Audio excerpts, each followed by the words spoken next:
Ladies and gentlemen, good morning. We're delighted to welcome you to VIRŠI Investor Webinar.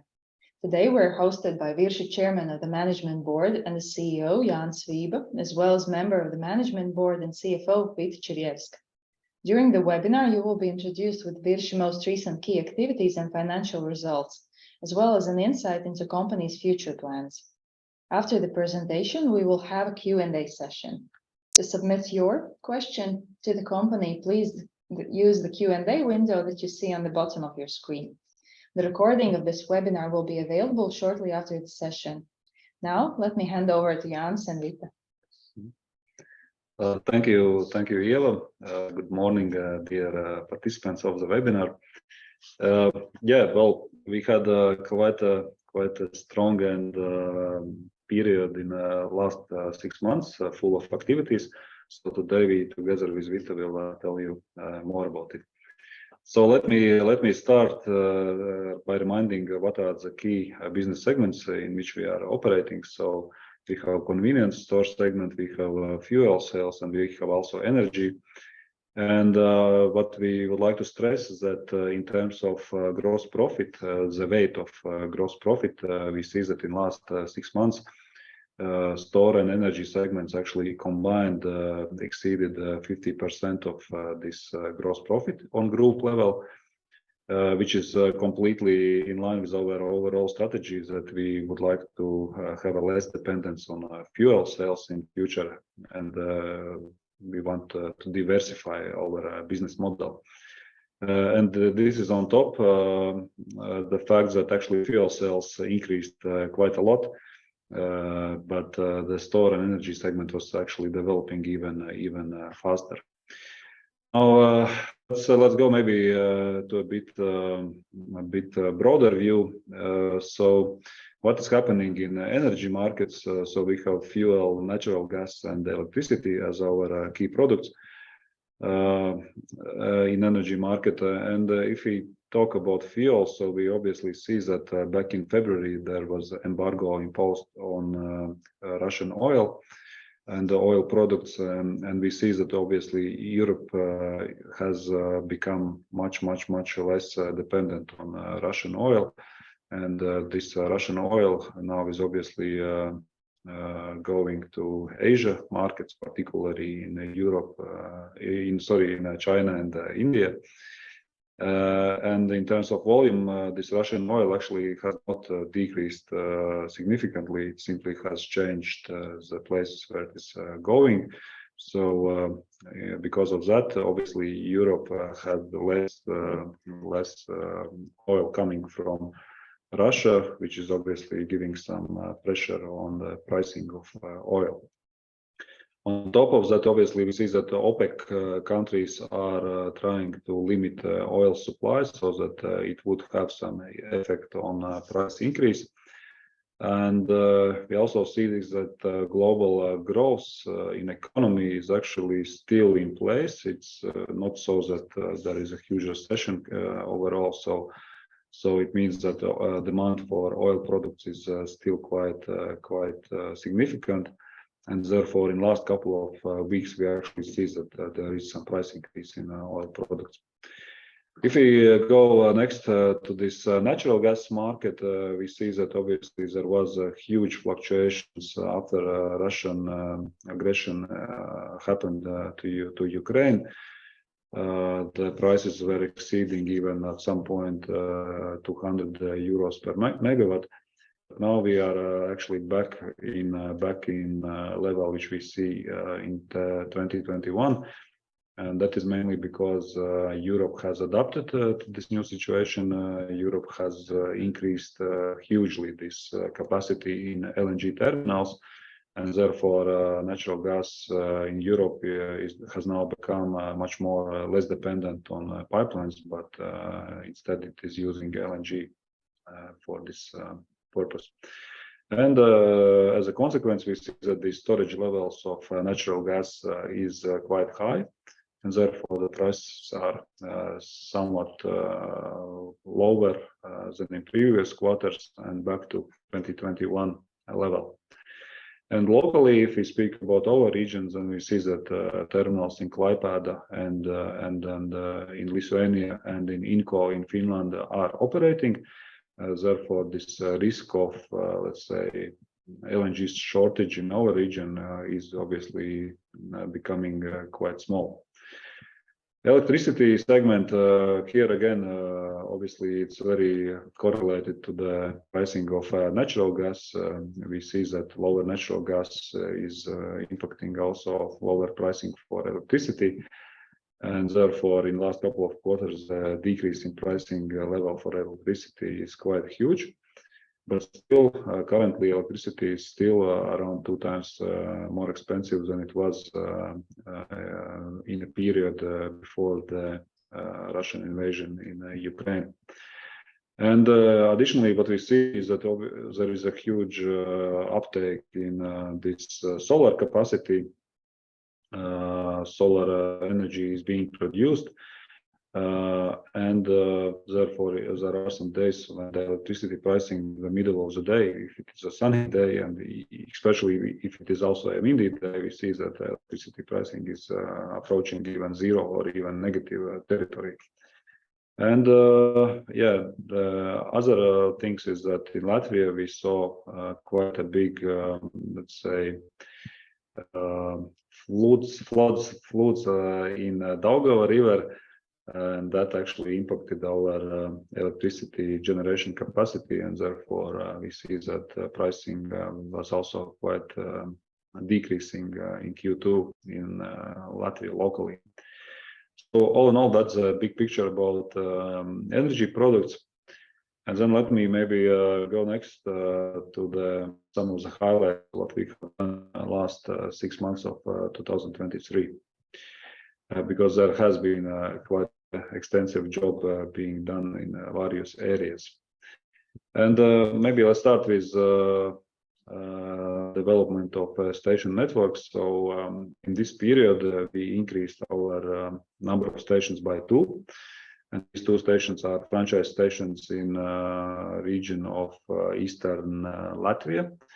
And this is quite important because in these places we were not yet there, and therefore this is obviously moving our geographical location, and therefore we are able to make more market share gains. And then there are a couple of stations in which we are working. You also are seeing some of the pictures where we are either fully renovating the stations or we are building some new stations to for example, in Satekle, there is a station which is offering only fuel currently, but we are building a new shop next to this station. And then there is Uolaine, which is another place where we are constructing a new service station. Because near this new station is already the existing station, which is showing very promising results, and this is obviously motivating us to expand this network even more in that region. So that's new stations. Then we are working on some new products and other initiatives which are, let's say, the ones which require quite a heavy work over last 6 to 12 months. And we are now ready finally to launch these products and projects, but we will tell about them a bit shortly, so you can enjoy them in the rest of the webinar. Also important to note that we are still working on expansion of electricity charging stations. So together with funding from European Union institutions, we are now able to already offer this product in 9 stations, where the power is around, combined power is around 200 kilowatts, but the single power from single plug-in is 160.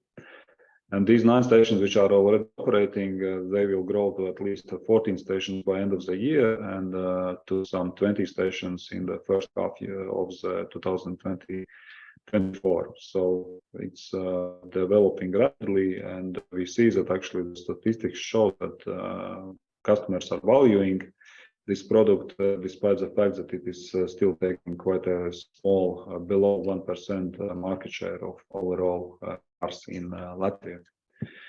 And then for those webinar participants which are maybe in Latvia, next week you are kindly invited in August 16th, which is Wednesday, to VIRŠI station in Olaine, where we will have a, let me call it like celebrations about the fact that we already have launched quite a big number of new stations in electricity, and then there will be several initiatives. For example, you will be able to drive some newest models of electricity cars.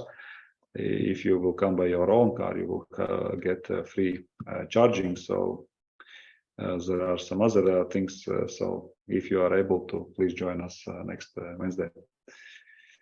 Sustainability, very obviously important segment in which we are still developing quite a lot of initiatives. So already half of stations, almost half of stations are equipped with solar panels. And in summer, for example, around up to 20% of electricity is being produced with solar panels in those stations where they are located. And also important that starting from 2023, we can officially say that all electricity which is consumed on group level is produced from Latvian producers, which are producing electricity from renewable resources. So that's very quite, I would say, important step which we have taken in terms of sustainability. Then obviously we have established also a sustainability group in which employees from various functions are able to take part and come up with some new initiatives which we are then evaluating on board level. And the ESG report, which will be same as last year's, which will be published in September. So sustainability, then we also had an exercise where we refreshed our mission, vision, and values of the company. First time we did it was actually in 2019. Now in 23 we did like a not a rebranding but a refreshing exercise to this. And now we have a clear vision and mission and the values updated according to the current situation in which we are operating, because a couple of years ago we still did not have this energy segment. Now we have it, so we made some changes so that employees have this let's say guidance what we are expecting from them and where we want to be as an organization. So that's about a few items which happened in first half of 2023. And now Vita will tell more about shop. Yeah, so the convenience store, let's go. About the convenience store development and challenges in these first 6 months, actually they can be split in two sections. One is innovation and one is sustainability. If we look at the innovation part, for a lot of you watching and for other subscribers on public channels, there was a robot that came out this week, and that made quite a big noise in the market. But actually we're working quite a lot on new products in the fuel stations and also working on strategies on the new sales channels. If we look at the VIRŠI coffee, actually it's already in this August, from the beginning of the August, also available on the store chain Tops in Latvia. So that's available on quite many places than the only fueling stations. It's also in the stores and in much broader network than it was before, already in the August. And in the second part of the year, we'll see the actual results of demand in there. We're also working in several projects that are sort of new kind of sales channels, new kind of shops. and I'll present you them later in this presentation. At the same time, we have been working also on our product itself, and we are reviewing this from the side of sustainability and ESG perspective. We are also evaluating this life cycle of products, and also the storage and the way the store is actually built and products are stored to have less leftovers in the production process, and to be clear about who is the supplier, and how we do cope with the leftovers when the life cycle of the product ends. In this first half of the year, there has been a huge program and an investigation and actually like sculpturing of the coffee product, and the leftovers of the coffee production process are already in the biogas station. So if we look at the coffee already itself, it has full scope, and it has is fully aligned with the sustainability requirements we have set up for ourselves. And in the further periods, we plan to go over the rest of the products, analyze them, and try to improve at all levels and all processes that we can. Of course, this has been also a challenging period from network side in a labor market. And if in the past periods we also stressed always this labor market side dynamics and the problems with that, and in the 2021 and 2020 it was mostly because of the sick leaves, mostly because of COVID and pandemics regulations. Then actually this year, and it actually started already in the past year, there are quite a challenging situation in the labor market, because Latvia is experiencing the lowest rate of the unemployment, and actually dynamics in the labor market price rate, especially in the market segment, they are quite challenging. And if we look at the public information, how the rates has been changing over the past 3 years, there would be a roller coaster, and it's upside, and it's also challenging for us to manage the labor costs on the profit and loss side. But all in all, I think we are in a good position in the market, and also with the labor requirements, and we're trying to make this environment for our employees the best we can, and change the rates in a way we see that it's applicable and compatible in the market. If we look at the store results, it also showed the good dynamics. Actually, the economics are still in turbulent position in Latvia, but if we look at the growth rate of VIRŠI store turnover, we see that there is a growth of 23.8% by Nielsen data that observes all the petrol stations, but the network itself has been growing by 16.5%, and that's including the VIRŠI growth. So we can say that we are in quite strong position, and we continue to grow our market position, and we see that this growth continues over the past periods as well, and we see that there is a prosperous future in this segment as well for us there. And now about the innovations. The one I touched already before is the coffee robot, which actually made a big sound in the market and this week, and made a quite big interest in the public, and of course everybody evaluates this new employee of VIRŠI from its own perspective, how acceptable it is for you to see the robot working instead of the person. But this is a quite interesting actually quite interesting store, and we suggest you all to visit Pizza Shopping Center and to have this experience and see how our barista works.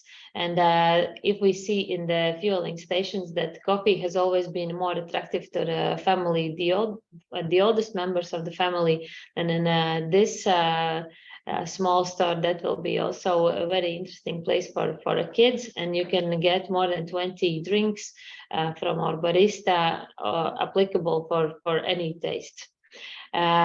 This has been like the second step in the August, where we have been stepping out of fueling stations with our coffee, with our stores itself.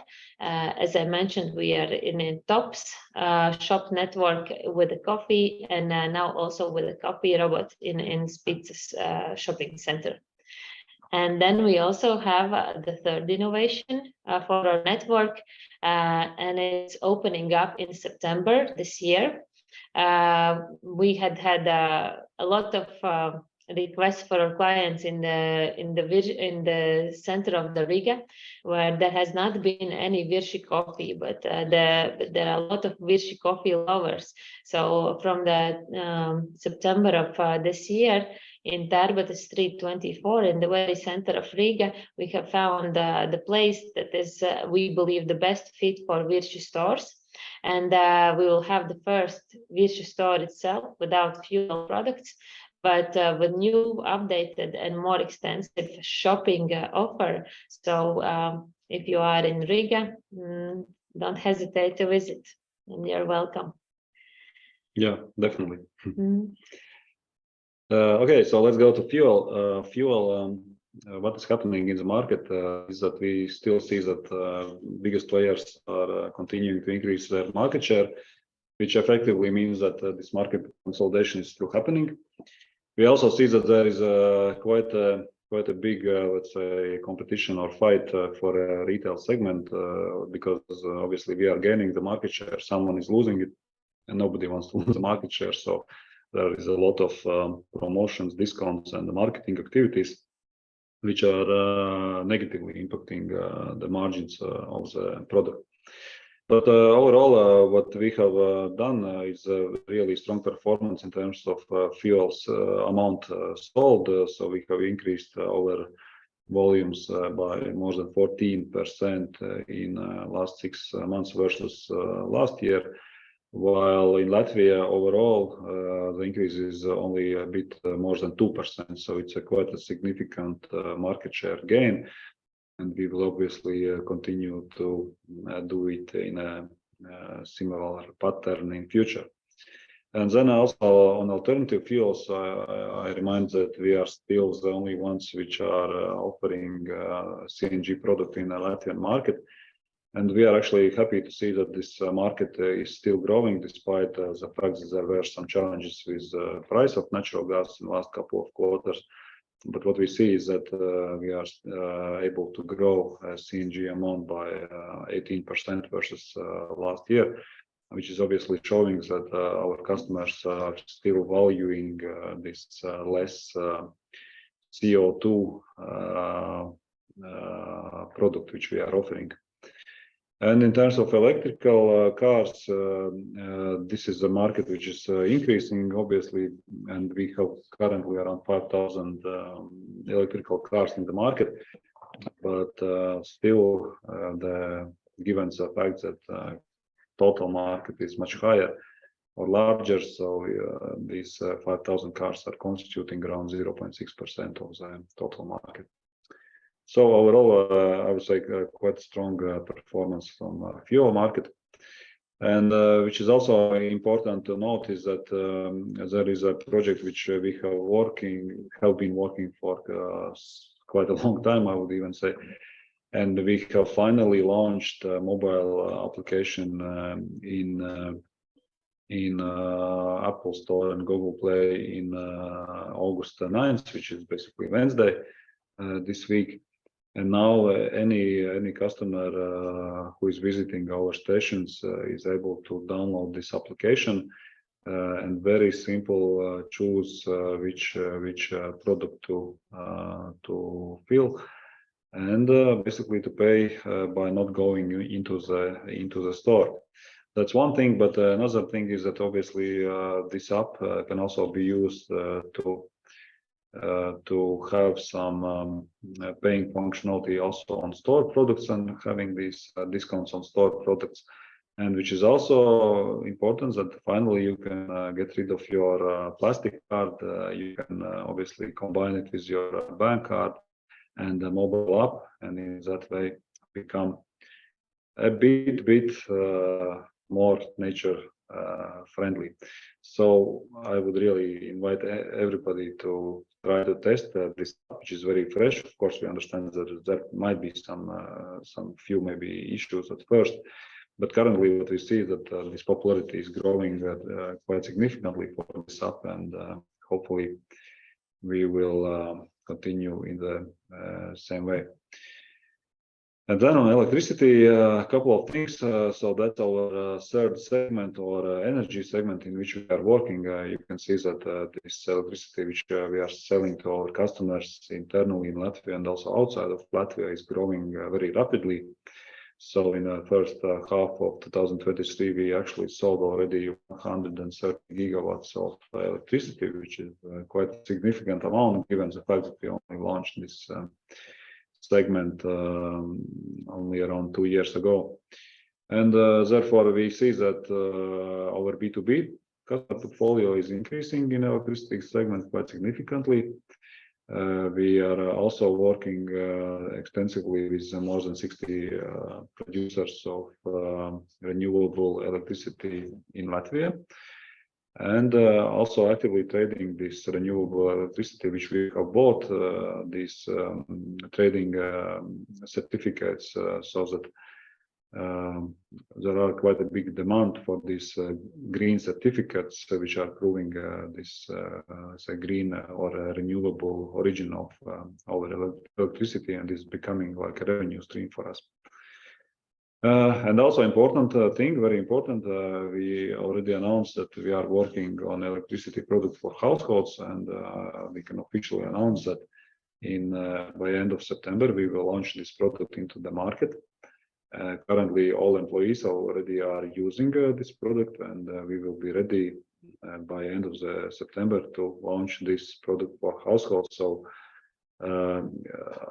anybody who is interested from your side, of course, please join this product, because we are feeling that it will be a very strong product in the market, and you will be able to combine this product with already existing products, and therefore have a quite a strong product package to use. Okay, finance. Okay, we can. I will start our financial ratios presentation with a bit of a look at the Latvian market, and as I do it always. And if we look at the GDP growth in last 6 months in Latvia, there has been ups and downs in respect to the quarterly changes.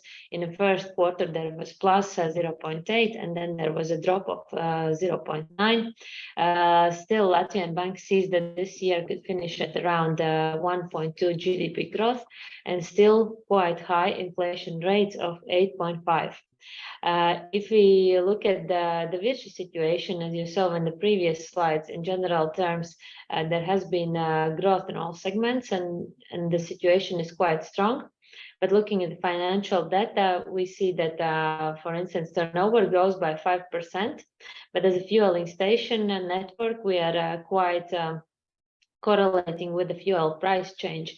And if you look at this retail segment and fuel prices in the first 6 months of 2023 compared to 2022, there has been actually the price drop of 11.1%.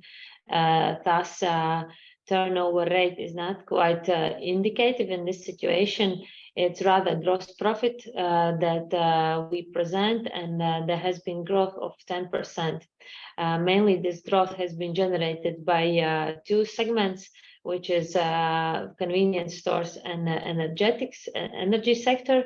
But the fueling part of the business has been quite a big run in the last year's first 6 months due to the changes in geopolitics there has been a big increase in demand and high peaks in the profits, and this year had been more back to the normal situation. If we look at the rest of the costs, there has been increase, and we will analyze it later in this presentation, but we are happy actually about the EBITDA ratio in VIRŠI, because there has been growth of 14.5%. And we have reached 7.6 million euro in the first 6 months, and compared to last year, 6.6 million euros. That has been quite a systematic work from the gross profit side, and also controlling the costs, because cost side has been affected a lot by the inflation that was running high, especially in the last part of the year of 2022, and is affecting the ratio still this year. If we look at these ROE, I would suggest you looking at the ROE adjusted here, and you see that it's still remaining in the level of 2022. There has been an effect to the net profits from the derivatives we are having in our asset portfolio. We can say that if you remember the third slide of the presentation where Jānis was discussing the electricity market dynamics, then taking into account that we have still quite the same portfolio of the assets from the derivatives of the electricity, the price changes that had experienced market last year in the first 6 months, where we needed to recognize the increase in the asset value of 1.5 per million, then a bit running down towards the year end, and dropping a lot this year when we need to recognize minus of 1.3 million in the value. All in all, we can still admit that our price instrument is still quite below the actual market price, and it's competitive, and it's quite and it's still asset with a plus sign, and but this roller coaster with the pricing in the past periods has been affecting our profit and loss ratios for this period. If we look at the clean net profit result from the core business activities, then we see that there is a bit below 10% increase, and reaching 4.4 million euros in 2023 compared to 4.1 million euros in 2021. And we could extend the graphics back to the past periods, and also prolong it to our financial plans to 2026, and you'll see that this is still a run up in the mountain, and we see that there's quite challenging periods in front of us in respect to the high targets set. If we're looking at our balance sheet and cash flow balancing ratios, then we still have a quite low net debt EBITDA ratio of 1 at the end of June of 2023, and that's let's say it's a low in an average, but it's a very good position compared to what we are expecting in front of us. Previously, we stated we plan to have 80 stations in 2024. We have not changed this target also at this point of time. So we know that by the end of the next year, we need to build up a bit less than 10 stations, and there is quite extensive investment period in front of us. So we are in strong position to take on new liabilities and have more capital spending in the next periods. So let's look at the net profit bridge, and if we look at the net profits, here we see the absolute numbers for the 2022 and 2023. We started this bridge with the 2022 when we had a 5.6 million in our profits. Clean net profits without the financial derivatives would be 4.1 million euros. And then we see how we are affected by our results. We know that in gross profit, we made 10% more than in previous year's comparable period. And we know that the big bunch of this came from the convenience stores and also from energetics. As you saw from Jan's presentation, we are having more than 50% of these two segments in our portfolio.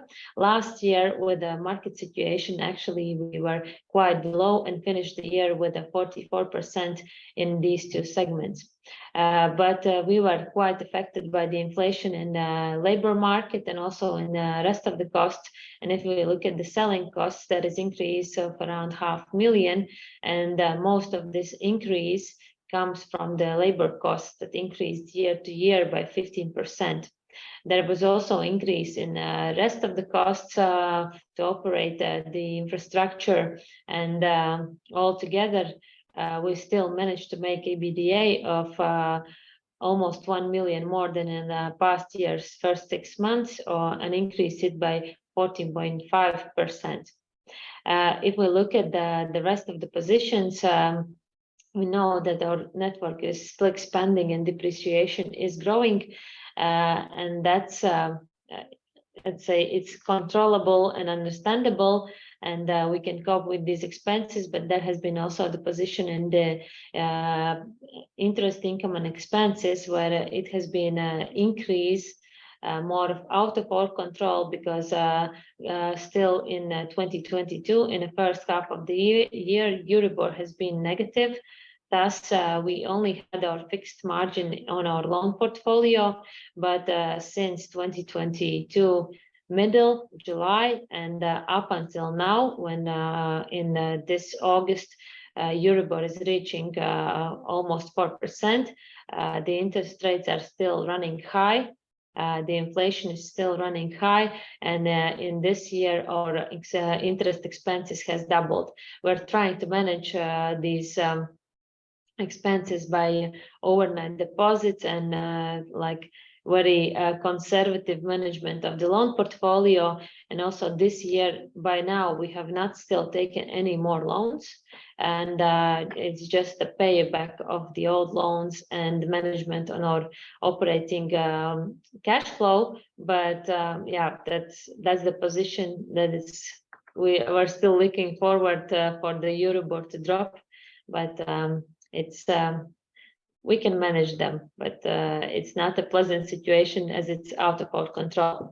In the bottom line, if you look at the adjusted net profits, we have grown by almost 10%, or 385,000 euros. And this has been a very strong increase compared to what's happening in the market. And we are looking at this 6 months period as a challenging period, but with a high results, and they are much higher than we actually budgeted in our management estimates. And then we see this unpleasant minus that is driving our net profits in absolute values lower. But as I explained already before, that's just the net result of what was happening in the markets and in the energy sector last year compared to where it's now. And already, although we are experiencing this high peak and a drop in this year, it's still with a positive sign, because the agreements we have been signing in the past years gives us confidence on a good price for the next periods to come until 2027. So that is what it is. And also the shareholders from the last year experienced this increase in the profits and the dividends that drove also the corporate income tax a bit higher from the dividends distributed.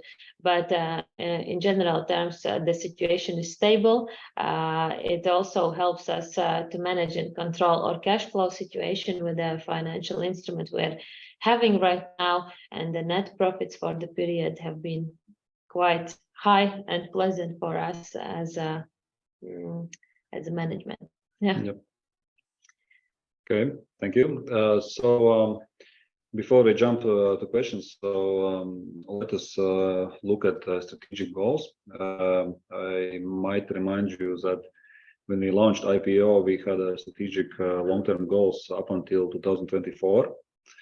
And obviously, because 24 is already next year, so we needed to refresh and revise our goals for a longer period, which is 26. And what we see is that there are concrete targets which we want to achieve in 26, including EBITDA, I guess that's more than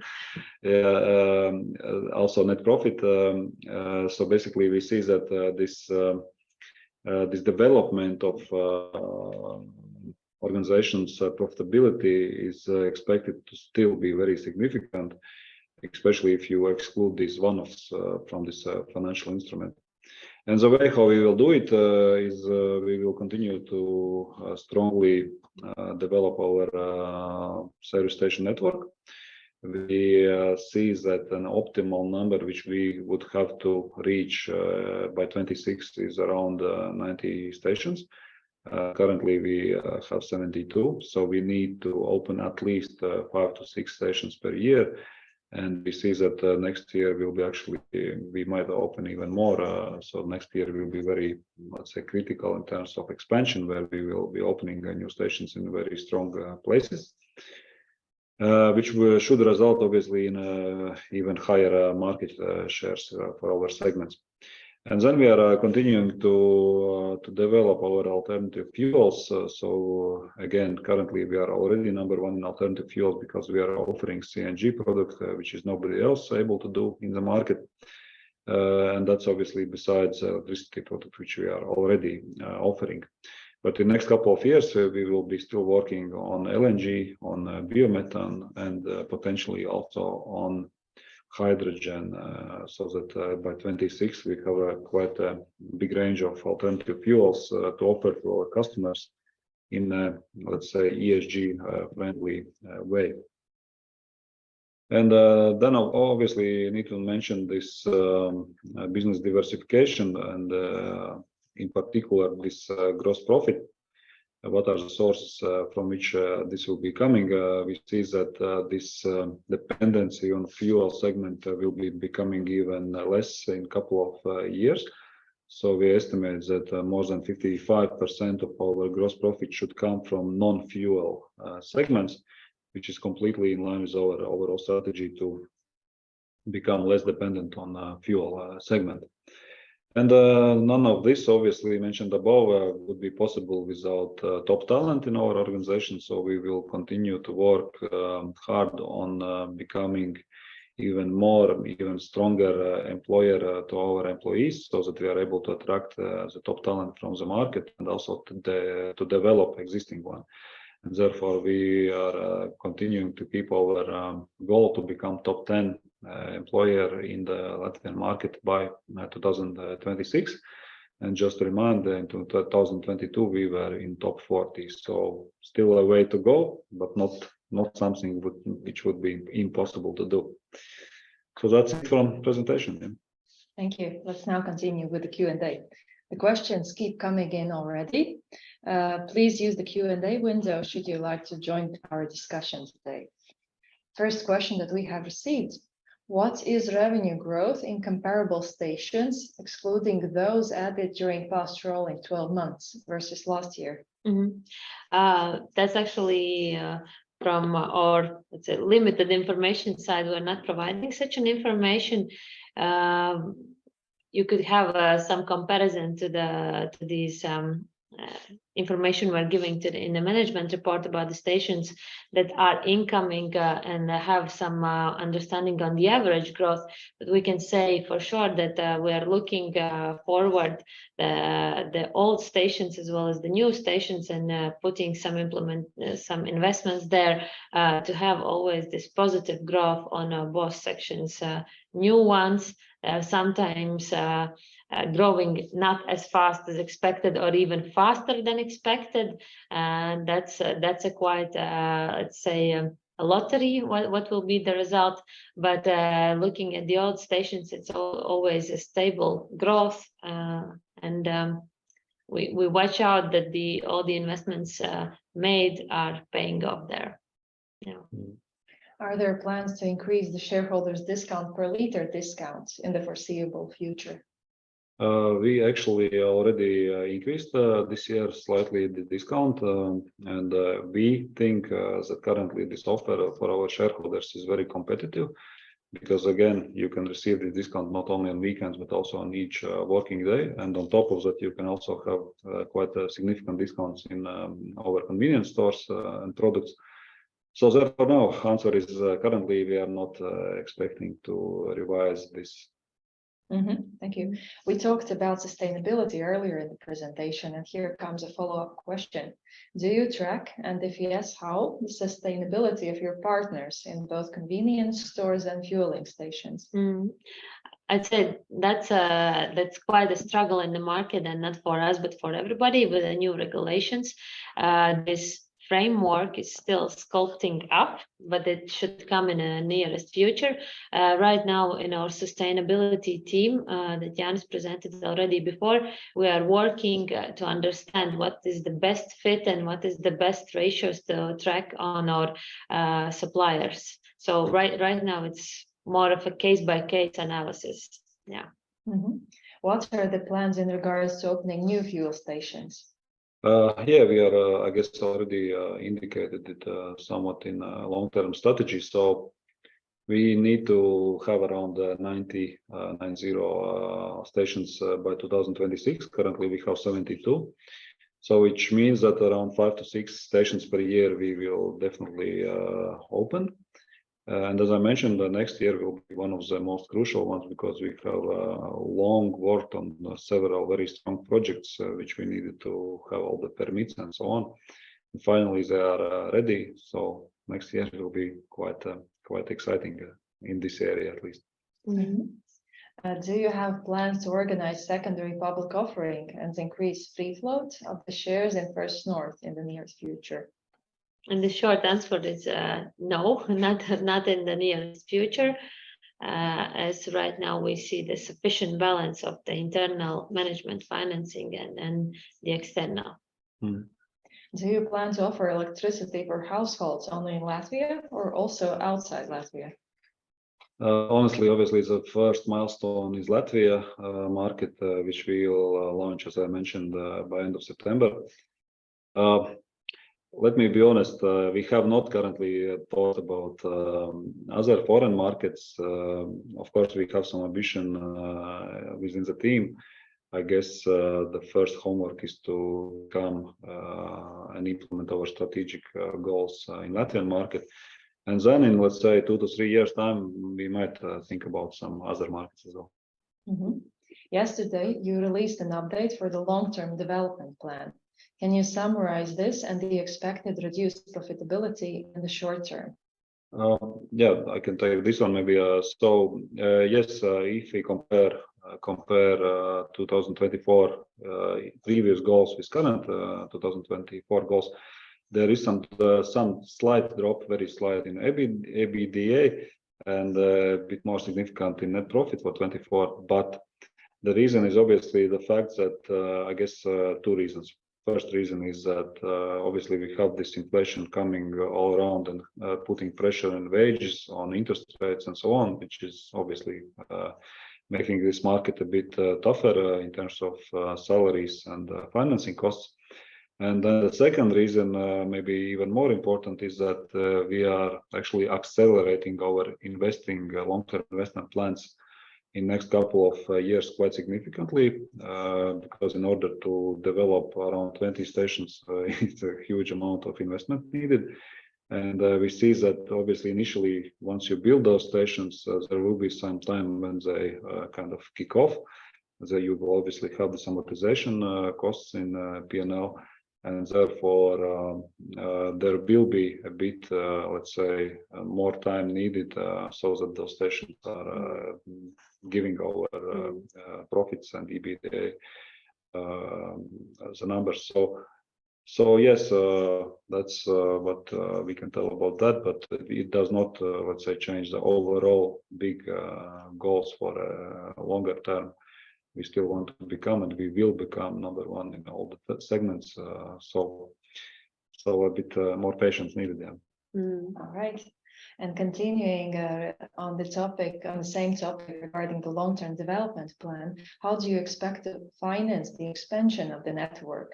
Meaning, what do you see as the need for additional external financing compared to current situation? It's quite short answer. Looking at this net debt to EBITDA ratio, we have a capacity and we have a plan to finance it from the bank loans. Thank you. And the follow-up question regarding the financing, would you consider a bond issue or purely bank financing? We have discussed internally this topic actually quite extensively some time ago, and we have reached the conclusion that there are more advantages to bank financing than bond financing, especially obviously the interest rates and so on. And therefore, we are not planning to do bond issue in future. All right. Thank you. We have answered all the questions. I'll remind that the recording of the webinar will soon be available online. Therefore, follow VIRŠI announcements. Thank you for your time today. Thank you. Thank you.